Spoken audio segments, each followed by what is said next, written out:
decrepit, harder hall loomed like a relic from a forgotten era.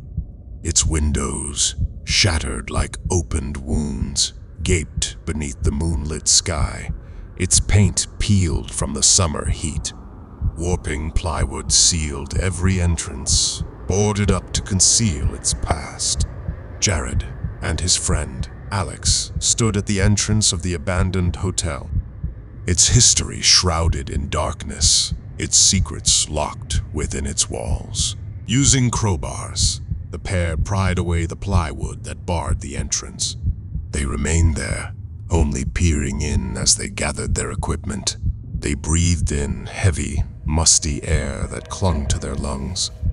The dampness of decay and neglect hung in every breath. Black mold crept up its walls. Layers of dust coated the abandoned building materials. The hotel has had several owners since its closure in the 80s, with each attempt ending as abruptly as the last, shrouded in rumors and untimely deaths. Every owner since the 80s had died in strange circumstances. "It seems the hotel wants to die in peace," Jared said as he videoed himself telling its story. "Or maybe it needs their souls to stay alive," said Alex. The two looked at each other and laughed. "Let's get this show on the road," Alex finished. "After you." Jared stood aside and waved Alex to go through. "No way. The last one in is the first one out, don't you know?" Alex quipped. "You're right. A man has to lead." He smiled. "You can follow." They both jostled each other to get inside first. A bat flew around above their heads as they stepped into the hotel. They were uneasy. The darkness itself plays tricks on the mind. The mind plays its own tricks as well. The light of the flashlights plays tricks with the shadows.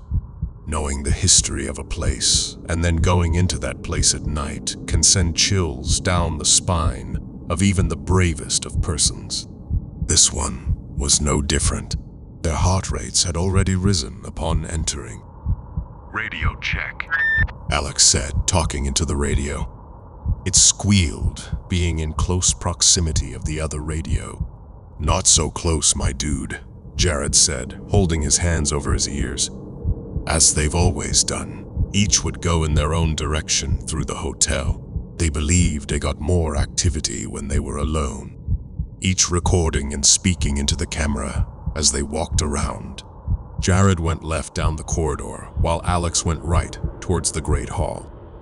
"See you on the other side," Jared said, waving as Alex drew away. "One of us may not make it," Alex said. A sly smile rose across his lips. Jared gathered his nerve and began walking, his light shining down the hall.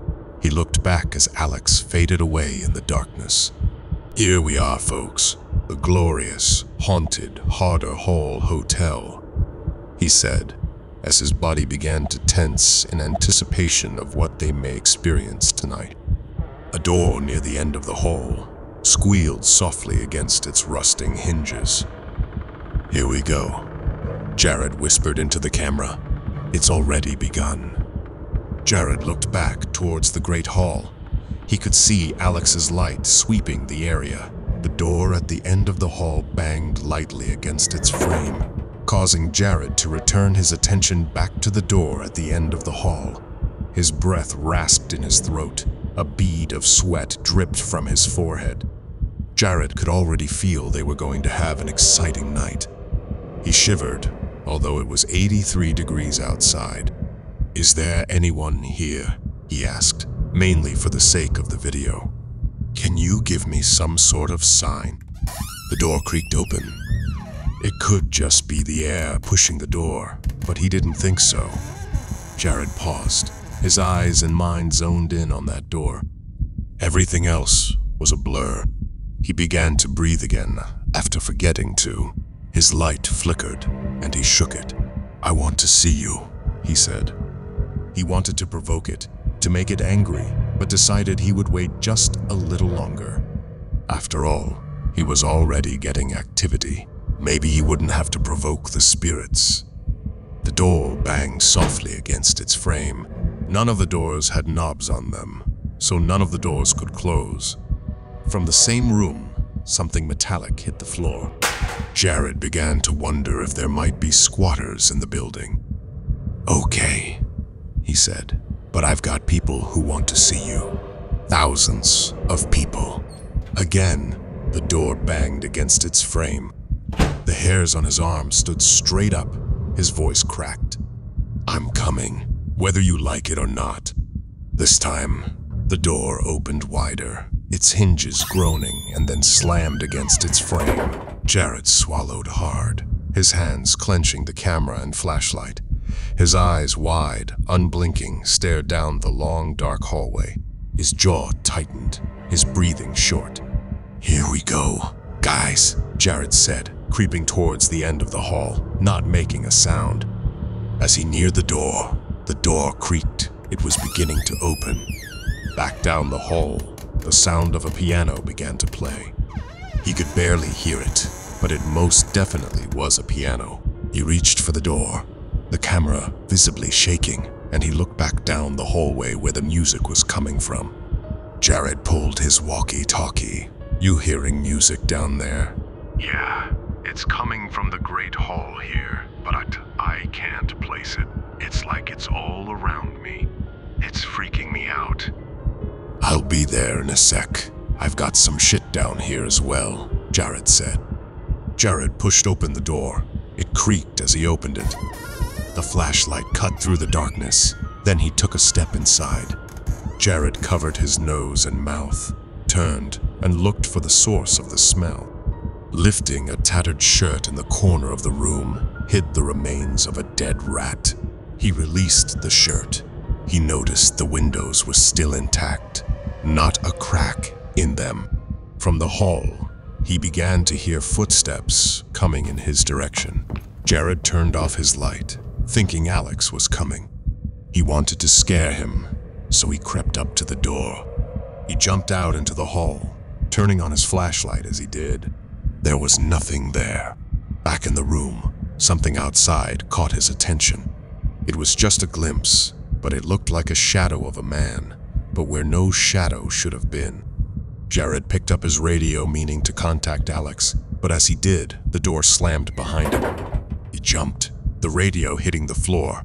He picked up the radio and turned around back towards the door in one motion, his eyes wide. There was nothing there. He began to detect a slight sulfur smell. His nose upturned and sniffed the air, trying to pinpoint its location. From down the hall, Alex screamed. It was a horrific scream that Jared hadn't heard before. The door slammed hard again as Jared raced towards the door. He pulled it open. There had been some force, he thought, holding it closed. His heart leaped up as he rushed back, stumbling towards the entrance. The camera bobbed, and another door slammed right beside him. His heart leaped into his throat. Another door slammed on his left, and he stumbled and fell to the ground. His heart hammered against his chest, a frantic rhythm that echoed in his ears. His limbs trembled uncontrollably, betraying his attempt to move. He jumped up and ran to where Alex should have been. Inside the great hall was Alex's flashlight. Its light was still on, but lying on the floor. The music had stopped. There was no piano in the great hall. There was nothing at all. "Alex!" he shouted, his eyes wide, sweat pouring from his head. His breathing was becoming erratic. He shouted again as he searched the kitchen area just beyond the hall. Rusted storage racks, rags, and empty buckets of paint were scattered about. From the corner of his eye, he saw a dark, shadowy form billowing and growing. He stuttered and garbled a noise from his throat and began to run. The flashlight on the floor was now rolling in circles. He could feel heat swelling up behind him, the smell of sulfur surrounding him. Images of Alex rushed through his mind, and yet all he wanted to do was to get out. He turned back to look. Something screamed an unearthly sound, and it was coming towards him. It was the dark, shadowy form. It was becoming human. He turned back towards the exit. A black cloud was beginning to form there. He ran towards it, hoping to leap through it. It billowed and puffed. Jared's breath seized, his legs trembled. His eyes desperately pleaded for another way out. He stopped and turned, shifting on his legs, unable to make up his mind where he wanted to go. The camera fell to the floor. His knees gave out. He began choking on the billowing black mass and fell forward. His head hit the concrete. Blood seeped from his nose, ears, and mouth. He thought he heard Alex scream again, then faded into darkness. Many residents in the area called the police and reported they heard screaming from the hotel. However, once the police arrived, they found nothing. The two boys were never found. Only a dead flashlight and a video recorder were ever recovered. When they played back the video, there was nothing there but white noise. The hotel remains silent for now, but there will be a moment in time when it will be hungry again. If you attempt to enter Harder Hall, you may never find anything. But then again, you may never be found.